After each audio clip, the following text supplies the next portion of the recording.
En este capítulo quiero impartir una dosis nueva de esperanza. Estas palabras pueden ser de ayuda hoy para algunos que me escuchen, especialmente si se encuentra en una situación de espera. Usted estuvo una vez metido de lleno en acción, haciendo un trabajo importantísimo, pero ya no es así. Todo eso ha cambiado. Ahora, por alguna razón, usted ha sido relegado. Es difícil mantener el buen ánimo cuando uno ha pasado a segundo plano. Cuando eso sucede, nuestra mente comienza a hacernos jugarretas. Aunque usted ha recibido una buena educación, tiene experiencia y se desempeña bien en el campo particular de esa actividad, se encuentra esperando. Se está preguntando si este periodo de espera pudiera ser permanente y tal vez está comenzando a preocuparse. Después de todo, usted se ha preparado bien, se ha esforzado en obedecer e incluso ha hecho todos los sacrificios necesarios. Por tanto, el desánimo puede asomarse, listo para arremeter contra cualquier esperanza, mientras usted se pregunta, ¿por qué razón Dios me ha ignorado? Bueno, quiero motivarlo, pero tengo que comenzar con un comentario desalentador. Es posible que pase mucho tiempo antes de que Dios lo ponga en una posición donde pueda hacer una contribución significativa.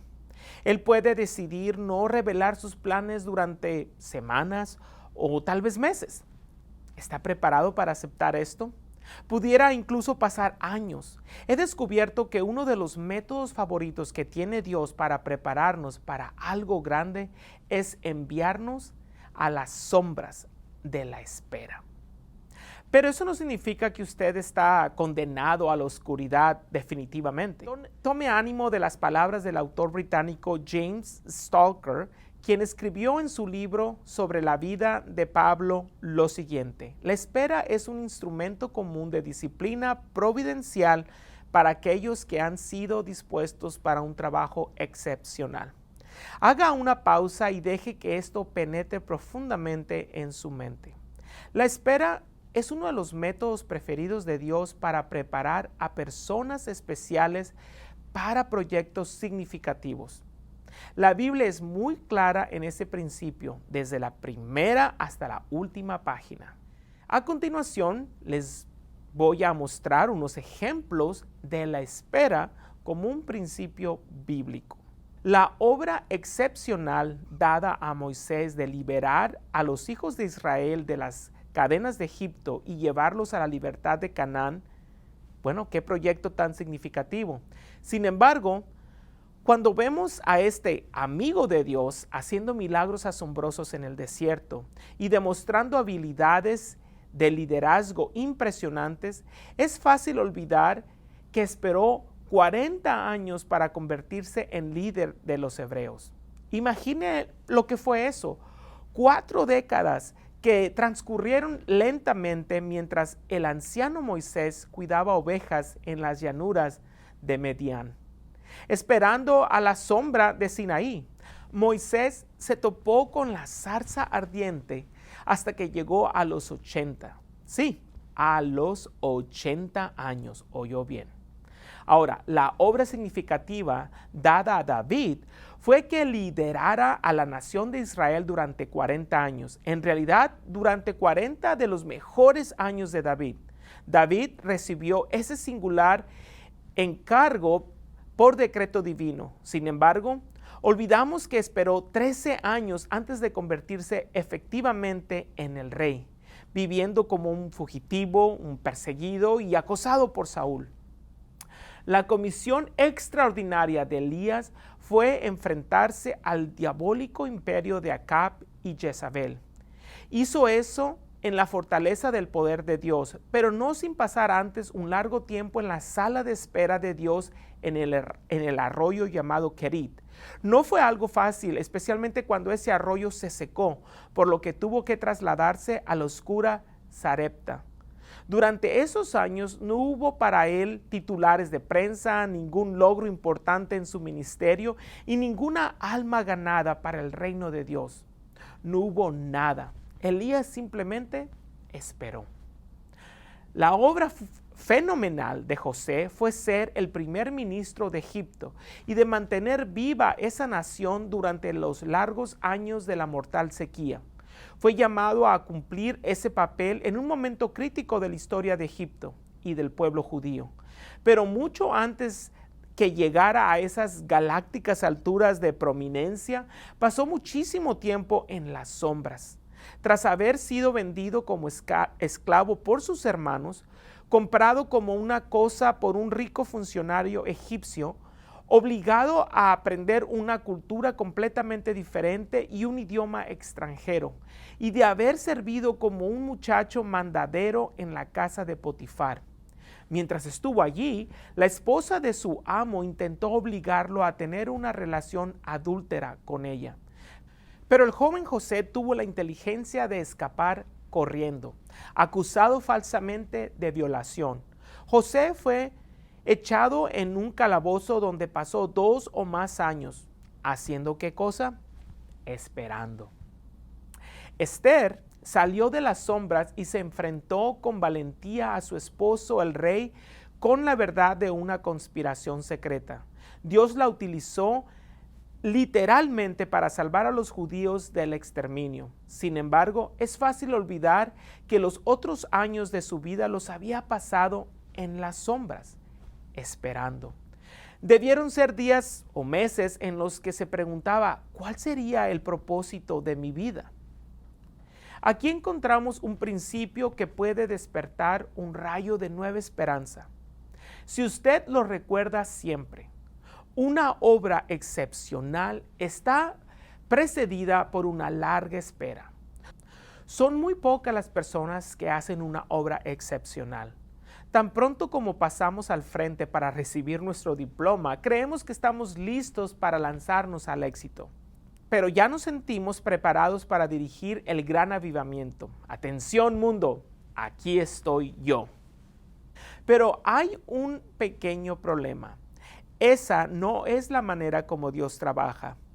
Él prepara a sus siervos a la mayoría de las veces a través de largos periodos de espera, ideados para afilar destrezas y dominar voluntades, para formar el carácter y para darle profundidad. Y mientras Él trabaja, nosotros esperamos. Veamos algunos pasajes bíblicos en cuanto al valor de la espera. Espera en Jehová, esfuérzate y aliéntese tu corazón si espera en Jehová. Salmo 27, 14. Espera en Jehová y guarda tu camino, Él te exaltará. Salmo 37, 34. Pero los que esperan en Jehová renovarán sus fuerzas, levantarán las alas como águilas, correrán y no se cansarán, caminarán y no se fatigarán. Isaías 40:31. Los que esperan en mí no serán avergonzados. Isaías 49:23. Espera siempre en tu Dios. Oseas 12:6. La Biblia está llena de versículos como estos. La Biblia que contiene la palabra esperar o descansar. Esperar, descansar. Esperar, descansar. Pocas veces aparece la palabra apresurarse en las Escrituras.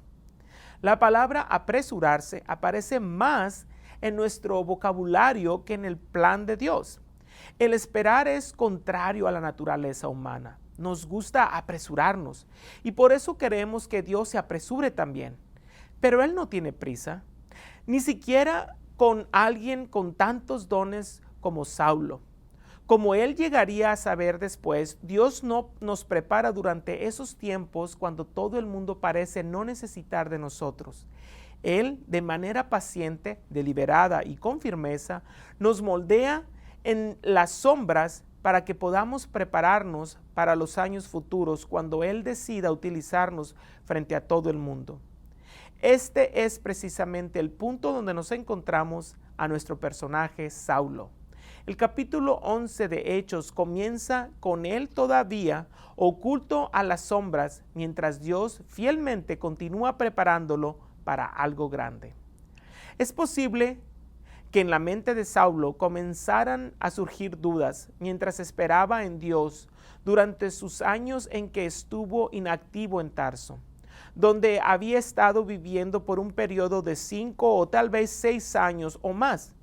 Si mi cálculo es correcto, debía de haber tenido unos 45 años de edad antes de que Dios finalmente lo llamara de nuevo a la escena, para usarlo poderosamente durante los siguientes 20 años. ¿Cuándo fue la última vez que alguien lo animó a usted a esperar? ¿A no ser desesperado? Recuerde lo que aprendimos en el capítulo anterior. Si usted tiene muchos dones, eso se sabrá a su tiempo. La autopromoción no es necesaria ni deseable. Eso es especialmente cierto en la obra de Dios. Dios exaltará a quien Él desee en el tiempo señalado por Él. Por tanto, no se preocupe, tenga paciencia. Un muy buen versículo para memorizar es Romanos 8:25. Pero si esperamos lo que no vemos, con perseverancia lo aguardamos. Cuando el apóstol escribió su carta a los creyentes de Roma, ya había aprendido el valor de esperar por las cosas que no podía ver. Pienso que él aprendió esa lección durante los años que pasó en las sombras, en Tarso, esperando que el Señor actuara. Por tanto, sea lo que sea que esté esperando, pero que no puede ver, mi consejo es que aguarde con perseverancia. Como escribe el salmista, estad quietos, Salmo 46:10. O como me dice mi esposa algunas veces, cálmate, Alfredito, cálmate. Entonces, estemos todos tranquilos. Nuestra cultura dice exactamente lo contrario. Si sabes lo que quieres, proclámalo. Empeñate en lograrlo. Te lo mereces. Consumimos ese mensaje que lo penetra todo y que dice la fama lo es todo, y lo digo todo.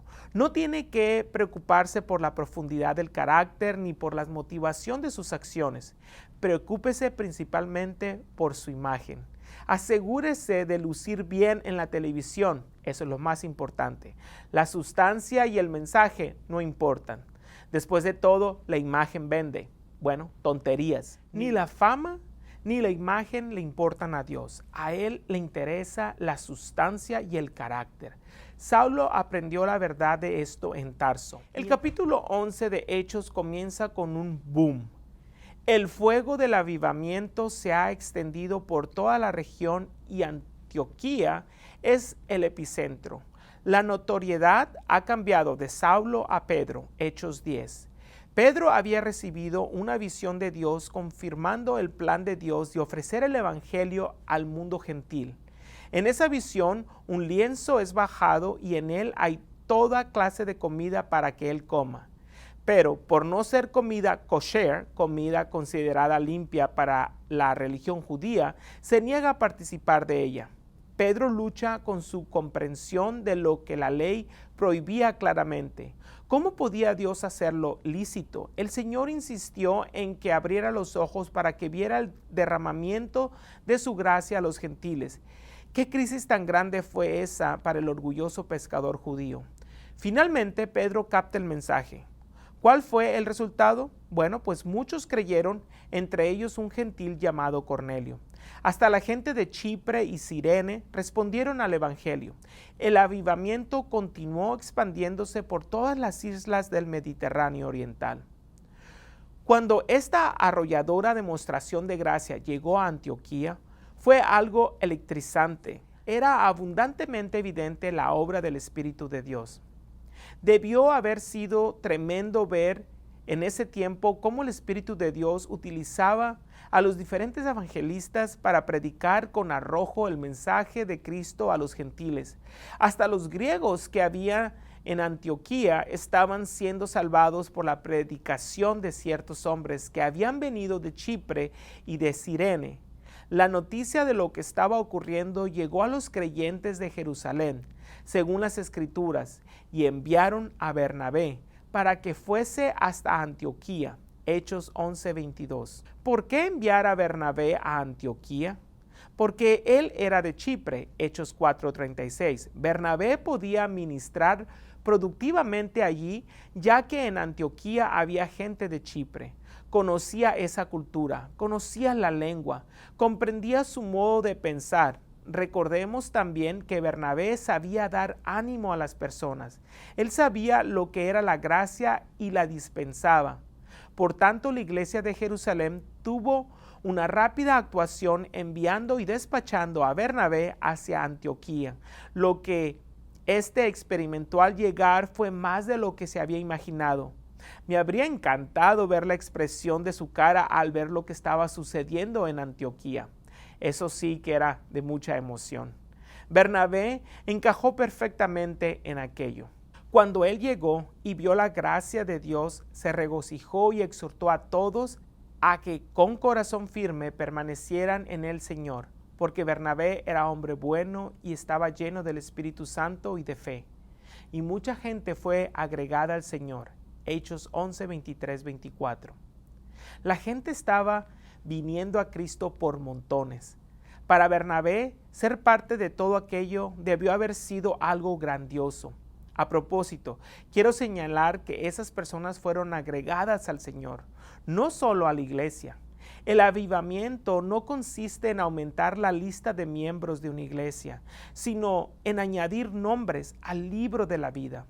Es verdad que una iglesia local crece y toma forma en Antioquía y que de hecho se convierte en una de las iglesias más importantes del primer siglo. Pero observemos que mucha gente fue agregada al Señor. Esa es la característica de un verdadero avivamiento, vidas transformadas. El erudito A.T. Robertson dice en su obra Imágenes Verbales del Nuevo Testamento, esas personas fueron agregadas al Señor Jesús antes de haber sido agregadas a la iglesia. Si fuera siempre así, qué gran diferencia haría eso en nuestras iglesias. El avivamiento no se refiere tanto a lo que sucede en una iglesia, sino a lo que sucede cuando la gente se arrepiente de sus pecados y se vuelve por fe a Jesucristo solamente. Los incrédulos que había en Antioquía y en las poblaciones vecinas estaban haciendo eso en cantidades cada vez mayores. Uno no puede detenerlo porque no es uno quien lo ha iniciado. Uno no puede explicarlo porque no es uno quien lo ha producido. Tampoco puede uno reproducirlo porque no es uno quien lo ha creado. Lo que usted ve es la mano del Señor moviéndose por medio de su Espíritu en y a través de su pueblo. Los perdidos se salvan y los salvos son avivados. Eso es sencillamente lo que significa avivamiento, la renovación de la vida espiritual de quienes están espiritualmente muertos y espiritualmente apagados. Todo eso estaba sucediendo en Antioquía. Pero es posible que Saulo no tuviera conocimiento del avivamiento que estaba sucediendo en Antioquía. No olvidemos que el hombre está viviendo a muchos kilómetros de distancia y lo más probable es que estuviera en una cueva cerca de Tarso, bien lejos del avivamiento que estaba teniendo lugar en Antioquía. En ese tiempo es probable que sus parientes más cercanos lo hubieran echado de su casa. Los líderes de la sinagoga lo habían azotado con frecuencia y lo habían excomulgado del judaísmo. Probablemente encontró refugio en las casas de algunos gentiles, aprendiendo así a apreciar y a disfrutar de sus comidas y estilo de vida. Desde muchos puntos de vista, Saulo estuvo viviendo como un extraño en su propia ciudad durante años. Se encuentra en las sombras. Está creciendo y aprendiendo mientras Dios lo prepara para un ministerio excepcional en el futuro. Volvamos a la narración del capítulo 11 de Hechos. Bernabé tiene una situación muy difícil en Antioquía. Los muros de la ciudad han comenzado a bullir con nuevos convertidos y se da cuenta de que necesita ayuda. Bernabé no tiene los dones requeridos ni las energías necesarias para manejar tan enorme crecimiento, pero se acuerda de alguien que sí los tiene. Se acuerda que Saulo está en Tarso. por lo que muy pronto partió Bernabé a Tarso para buscar a Saulo. 11:25. ¿Quieres saber lo que veo con admiración? ¿Quieres saber lo que veo con admiración? Que Saulo no le mandó a Bernabé su currículo, ni tampoco un mensaje diciéndole, si necesitas una mano, yo tengo los dones. No, siguió en Tarso satisfecho con seguir en las sombras en el tiempo que fuera necesario. Recuerde que fue en Tarso donde Saulo aprendió a no glorificarse de sus fortalezas, sino en sus debilidades. Por tanto, Bernabé se dio a la tarea de buscar al hombre. La dirección de Saulo no estaba en la agenda de direcciones de Bernabé, pero el versículo dice, después que lo encontró. Entonces Bernabé, emocionado, le cuenta a Saulo la historia del avivamiento en Antioquía. Y la Biblia dice que Bernabé lo llevó a Antioquía, versículo 25. Saulo aceptó entusiasmado acompañar a Bernabé a Antioquía, pero no hay nada de autopromoción en eso. Había necesitado 5 o tal vez 6 años duros para verse libre de esa actitud. Las cosas que una vez consideró importantes ahora no significan nada para él. No iba a Antioquía para mostrar algo ni para buscar notoriedad. Iba por la motivación correcta, por lo que había aprendido mientras estuvo en las sombras. En ese viaje con Bernabé a Antioquía, el Señor sacó a Saulo de las sombras de la oscuridad para ponerlo de nuevo en la acción. Es como si el Señor hubiera dicho, llegó el momento.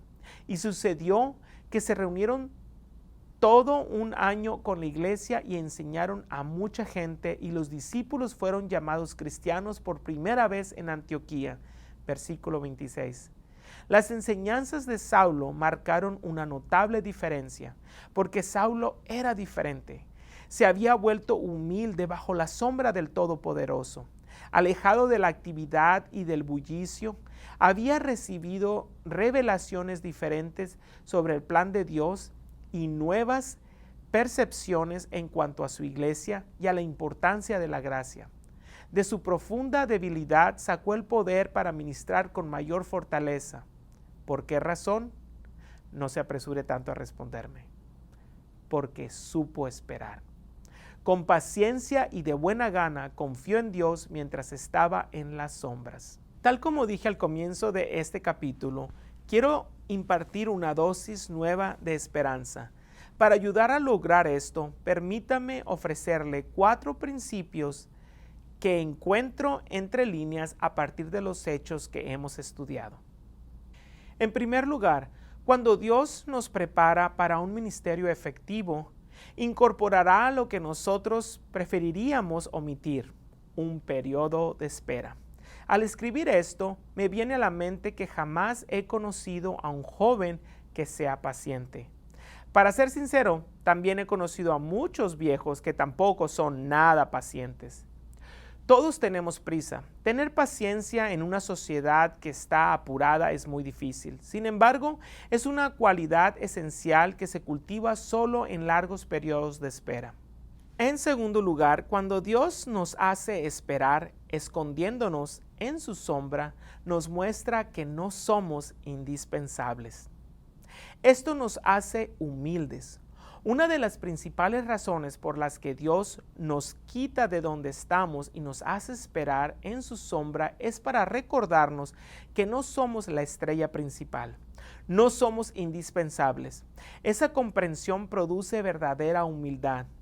Yo estoy convencido de que Saulo jamás cuestionó a Dios por tener su mano sobre Pedro y Bernabé y no sobre él.